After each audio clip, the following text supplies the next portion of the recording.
Salut les gamins, les gameurs, et bienvenue dans le fond de l'affaire, l'émission qui fera peu à peu de vous de véritables gentlemen, enfin, de véritables guiques cultivés. Aujourd'hui, je vous propose de découvrir tous les secrets de développement de The Legend of Zelda. Ha! Sacré petit bonhomme, ce Zelda. Zelda n'est pas le héros du jeu. Il s'appelle Link. Zelda est le nom de la princesse. Pareil. Vous ne me présentez pas? Non. The Legend of Zelda, donc. The Legend of Zelda. Série commencée à peu près dans les années 80, par là, à l'époque où le disco battait son plein et que... Le 21 février 1986, au Japon, sur Famicom Disk System, puis en 1987, sur NES. Le titre de la série est inspiré du nom de la femme de Francis Scott Fitzgerald, auteur du fameux roman Gatsby le Magnifique. Pour Shigeru Miyamoto. Ouais, le créateur du jeu, quoi. Ce nom était rempli de sens et sonnait bien. La série de jeux est d'ailleurs inspirée de l'enfance de... Shigeru Miyamoto. Il aimait en effet partir à l'aventure dans les forêts entourant sa maison de Kyoto, armé d'un arc ou d'un lance-pierre ou je sais pas quoi. À l'occasion de multiples interviews, Shigeru Miyamoto fit d'ailleurs part de l'un de ses meilleurs souvenirs, la découverte d'une grotte au détour d'une promenade. Bien que terrifié, il s'était alors armé d'une lanterne, bien décidé à en percer tous les secrets. Cette histoire fut fondatrice, bien qu'antérieure de 20 ans au développement du jeu. Eh ben moi, un jour, alors que j'étais tout petit, je suis tombé dans un puits.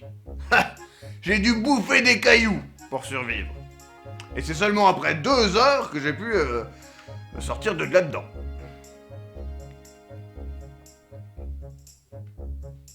Ce ne fut pas la seule influence. En effet, Peter Pan joua énormément lors de la création du personnage de Link. Les points communs ne se limitent pas à la tenue verte et au chapeau ridicule.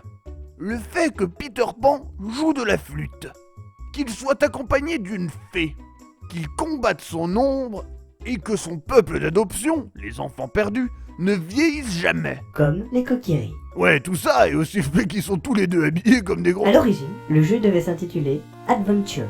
Les joueurs devaient créer leur propre donjon afin de défier leurs amis. Finalement, ils ont découvert que c'était chiant de construire des donjons, et que c'était beaucoup plus drôle d'y jouer.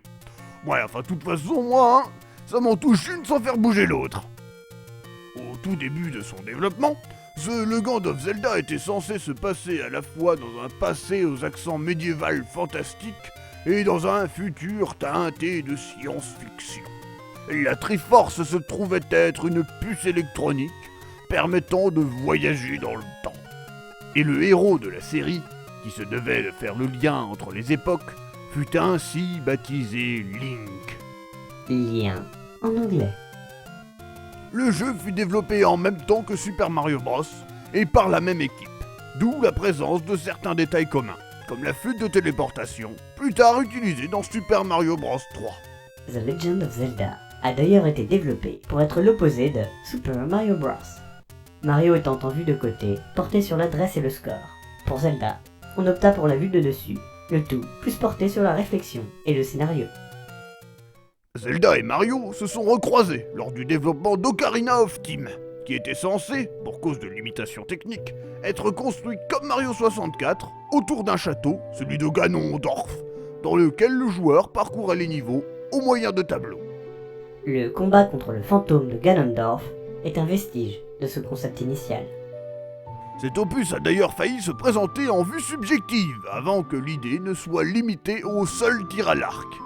En effet, Shigeru Miyamoto voulait que le changement entre Link enfant et Link adulte soit visible à l'écran.